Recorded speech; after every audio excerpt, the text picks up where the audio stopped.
Cotter Mawk was no bureaucrat general. He was bred for control, born into the central caste, educated in the Empire's harshest academies, forged in blood across a dozen failed rebellions. To the core worlds, he was a savior. To the outer rims, he was a nightmare whose shadow fell long before his boots did. He hadn't expected the children to survive. He hadn't cared. They were bait. After all, living traps meant to trigger a ghost. And now the ghost had risen. His superiors had wanted message. He had delivered it in screams. But the echo came back sharper than expected. He reviewed the satellite's footage, what little remained. Bodies, jam systems, silent corridors where sound should have roared. No alarms had been triggered. Power relays had collapsed before manual overrides could engage. The cells were open without hacking. The woman walked through alloy as if it obeyed her. He frowned. He remembered her, faintly, the Terran officer who led the last charge on Caldera Prime. She'd disappeared afterward, presumed atomized in the orbital collapse. He'd watched the explosion himself. It hadn't mattered.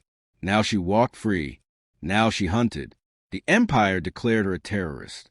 Threat level adjusted to Category Black, the highest tier. Assassination orders were issued. Deniability enforced. She didn't run. She announced her next target. A data forge on Lek Tertiary burned for 13 hours. No shots fired. No breaches recorded. But every backup was lost. Every training simulation corrupted. Every record of Imperial strategy blanked. One sentence was embedded in the char remains. You teach them cruelty. I teach them loss. Valeska didn't speak to allies. She had none. But they found her anyway. A Jurgathy exile, skin branded with Empire chains, offered her routes through the sealed gates of the inner systems. An Archinid scavenger, whose family was once erased in a similar raid, rebuilt a stealth module for her ship from forbidden tech. A Kendaran slicer transmitted a live feed of the Imperial Council cursing her name, and warned her when their next trap was being set. She accepted no company. She gave no thanks. But they followed, silently, adding their weight to hers. In Sector 9, a ceremonial fortress was scheduled for the coronation of a new war governor. It never happened. When they arrived, the halls were empty, the guards found unconscious. Every banner slashed into floor with precision. Above the dais, the word children had been etched with a plasma knife into solid stone. The Empire denied it publicly, but they pulled 6 fleets from fringe engagements to secure internal zones. Logistics broke down. Troops starved in orbit. Colonies fell to pirate raids. Border wars reignited. Valeska struck again. She never repeated a method. One station went cold. Every power cell inverted. Another overloaded its oxygen lines until the entire dome burst. A factory was left intact, but all its administrators had vanished.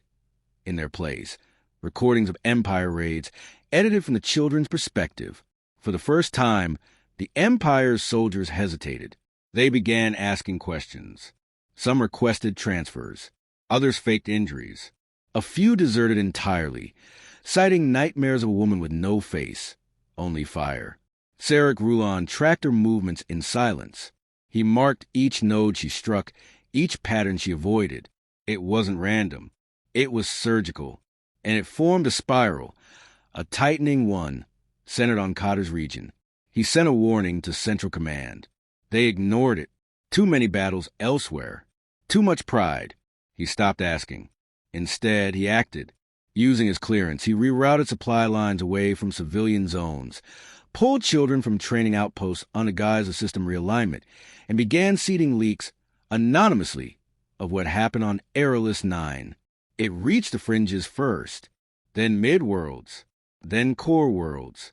For the first time in decades, protests formed in the Empire's heart. Families demanded answers. Soldiers refused to deploy. Whispers of Terran vengeance grew. And all along, Valeska kept moving. She reached the Umbral station on the edge of Mauka's territory. It had no weapons. It was used for psychological reconditioning, a polite phrase for what the Empire did to those who remembered too much. She didn't destroy it. She freed it. 300 prisoners walked out, blind from years in the dark, disoriented shaking but alive.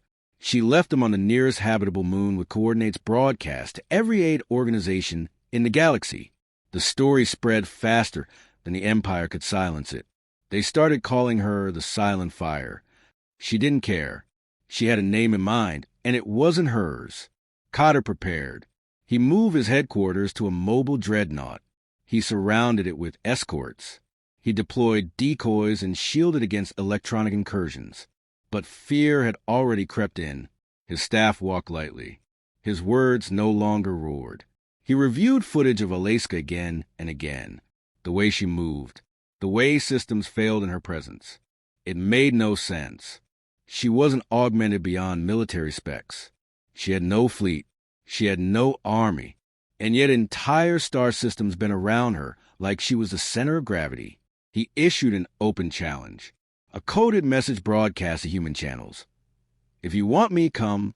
I will not run. I will not beg. Valeska received it. She played it twice, then deleted it. She didn't rage. She prepared. She gathered her last tool, something buried since the Terran diaspora. A weapon shaped not like a bomb or gun, but a relic. A device made from the remnant of ancient Earth warfare, compact, brutal, silent. She called it Judgment. Its AI was rudimentary, built only for activation. No targeting, no guidance, only release. She embedded it within her ship's core and plotted a route not to Malka's flagship, but to its shadow, the maintenance ship tethered by comms and logic paths. Quiet, ignored, vulnerable. She arrived cloaked, bypassing defense nets by mimicking dead transmission codes. Within 20 minutes, she was inside. The crew didn't see her. The lights died before they turned. She planted Judgment in the processor root and left without a sound. On the flagship, Cotter felt nothing. Until, suddenly, everything changed. All systems blinked. Engines stuttered. Comms warped. Then his own voice spoke back at him from the speakers. You drew blood from innocence. You will drown in the memory of it. Valeska's message triggered. Judgment activated. But it didn't explode. Instead, it rewrote. Every file on every system, from tactical logs to personal entries, was overwritten with testimonies. Children's cries, screams from the colony, footage from survivors, data that no Imperial wipe could delete. Then the flagship's weapon systems turned inward, not firing, but refusing to fire anywhere else. The ship became inert, a floating prison of memory. Cotter stood on the bridge, paralyzed, as every crew member turned to face him. Some wept, others screamed. One aimed a pistol at their own head. Valeska watched from orbit. She didn't smile. She didn't speak. She simply turned, powered her engines, and disappeared. The Empire tried to bury it, not with silence, but with noise, flooding comm nets with fabricated crises, counterterrorism narratives, calls for unity against the human plague. But it didn't work, because Valeska hadn't just wounded a fleet. She had punctured the illusion of Imperial control. Across mid-tier systems, veterans began questioning what they had seen and heard. Recordings of the Judgment weapons spread like wildfire, illegally, then virally. And with every view, another lie cracked. The children's cries weren't faked. Their names matched old logs. Missing persons. Discarded cases. Forgotten truths reanimated through pain. Cotter Malk was stripped of command. Publicly, it was called a reassignment. In reality, it was house arrest in orbit around the capital moon. Surveillance cloaked as ceremony. But it didn't matter anymore. His name had become a curse to the rank and file. The woman he tried to bait had made him irrelevant. Valeska didn't claim victory. She didn't slow. While the Empire reorganized, she moved faster. 3 more installations fell within the month. Each one dismantled differently. Not destroyed, emptied. One had an entire command chain found sedated, bound, and placed in containment cells once used for dissidents. Another had every piece of equipment disassembled and stacked into the shape of a child's silhouette.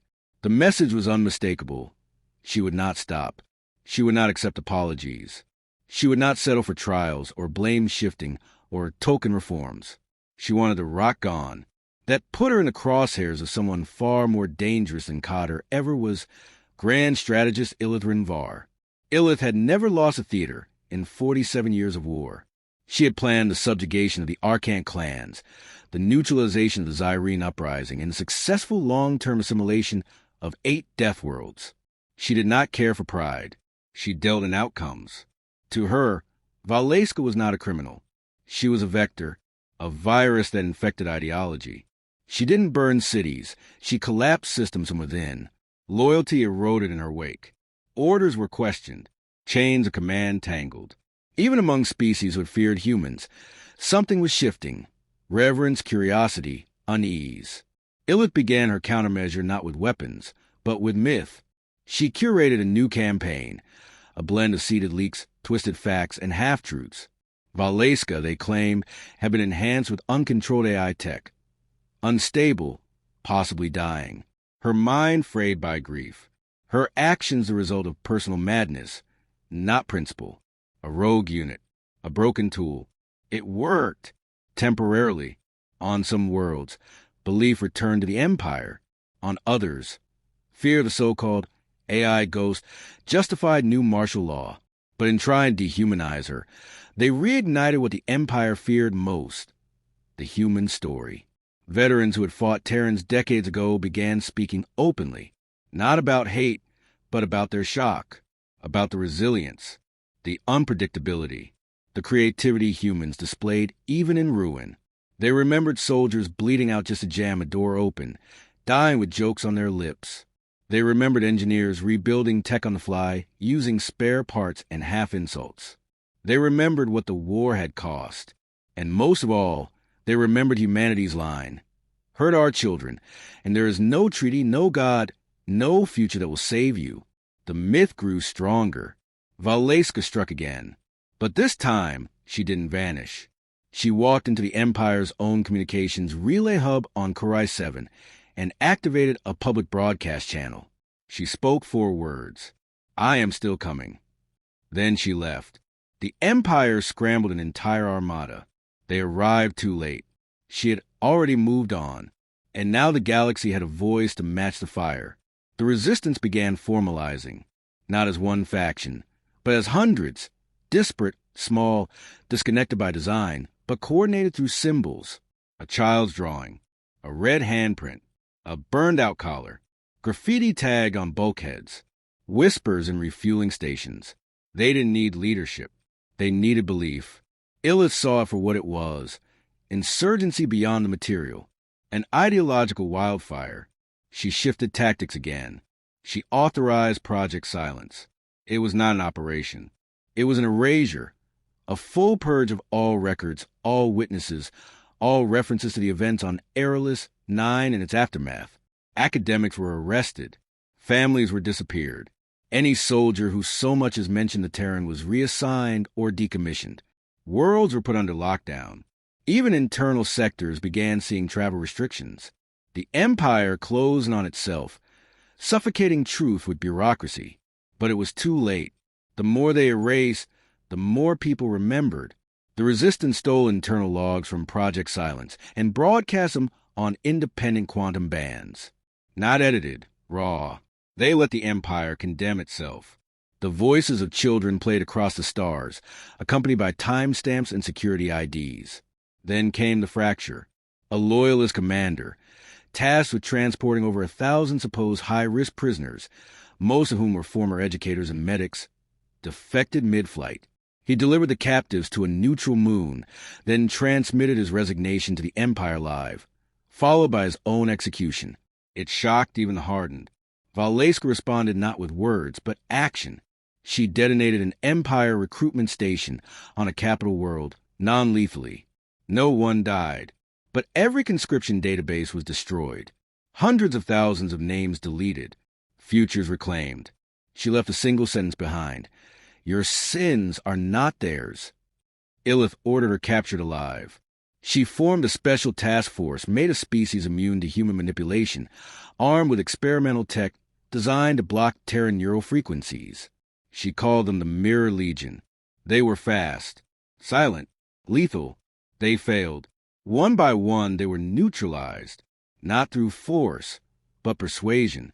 Valeska knew every language, every cultural fracture. She didn't kill them, she made them see. Most disappeared. A few turned. One returned and detonated his command center, leaving behind only a message. I remembered my daughter. The Empire began to bleed from the inside. Illith enacted Protocol Corps, calling back every distant fleet, stripping fringe defenses to protect central assets. In doing so, they left dozens of outer colonies defenseless. Pirate attacks rose. Slave trades resumed. Horror spread like cracks through glass. And Valeska stopped attacking. She vanished. No sightings, no signals, no strikes. The silence lasted 2 full months. During that time, uprisings exploded across 10 systems. Not led by her, inspired by her. Old Terran war doctrines resurfaced, modified, decentralized, wild. Smugglers became tacticians. Refugees became saboteurs.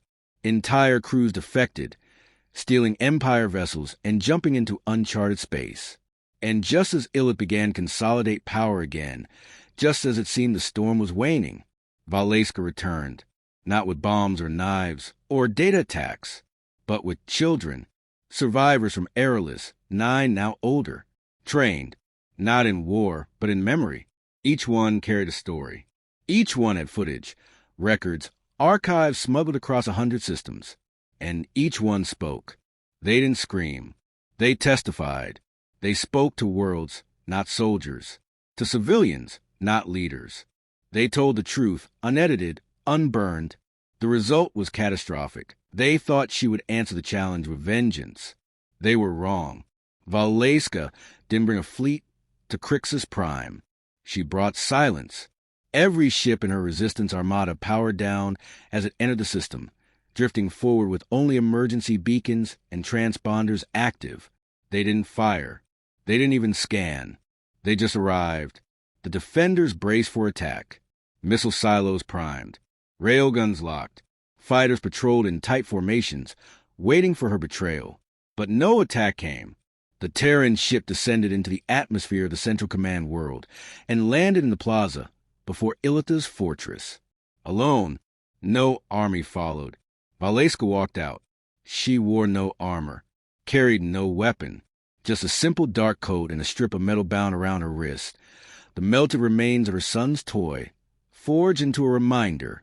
Her presence cut through fear, not because she radiated power, but because she radiated nothing. She wasn't there to win. She was there to finish. Illith watched from her throne room, surrounded by her top officers, 100 elite, hand-picked across species, each armed with counter-Terran tech, neural dampeners, kinetic shields, and genetic conditioning against emotional resonance. They weren't soldiers. They were pure will. She ordered the gates open.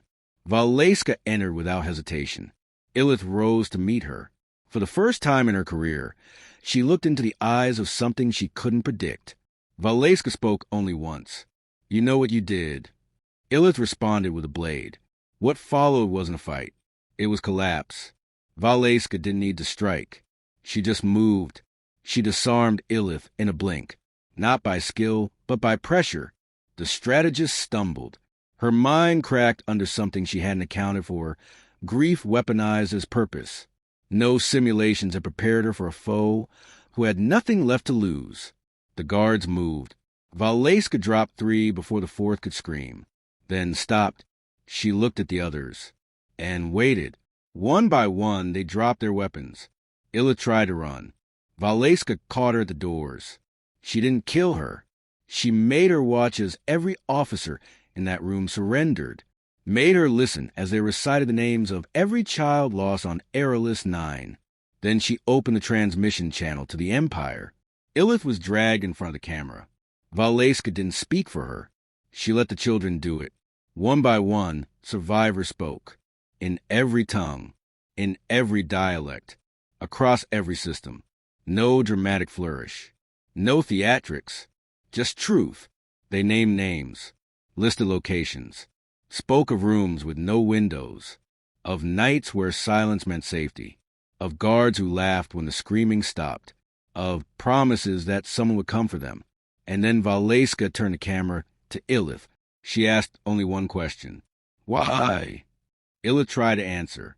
She recited doctrine, protocol, strategic necessity, psychological operations, risk assessment, but every word turned to ash in her mouth. Valeska nodded once. Then you already buried yourself. And walked away. She didn't execute her. The Empire did.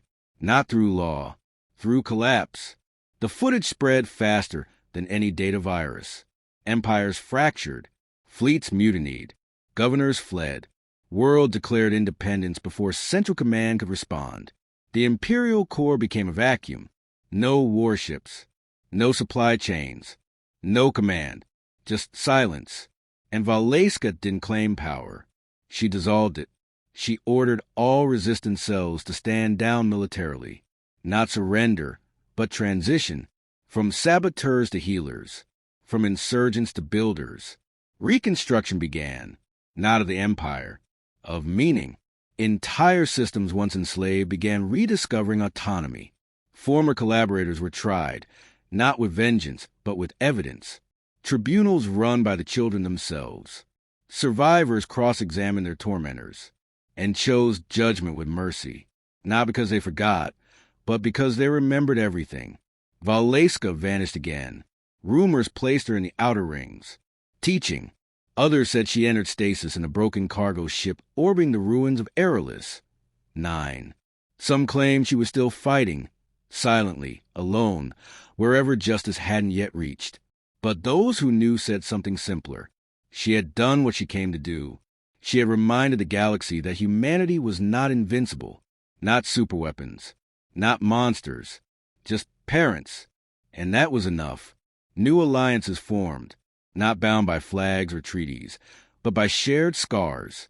Dozens of species adopted Terran protection protocols, not because they feared war, but because they respected what came when children were no longer protected. The Galactic Accord of Aerolis passed unanimously. Its first clause, no weapon strategy or state shall ever again use children as leverage. Its second, humanity shall have a seat at every table. The final clause was silent, blank, left for the children to write when they were ready. Years passed.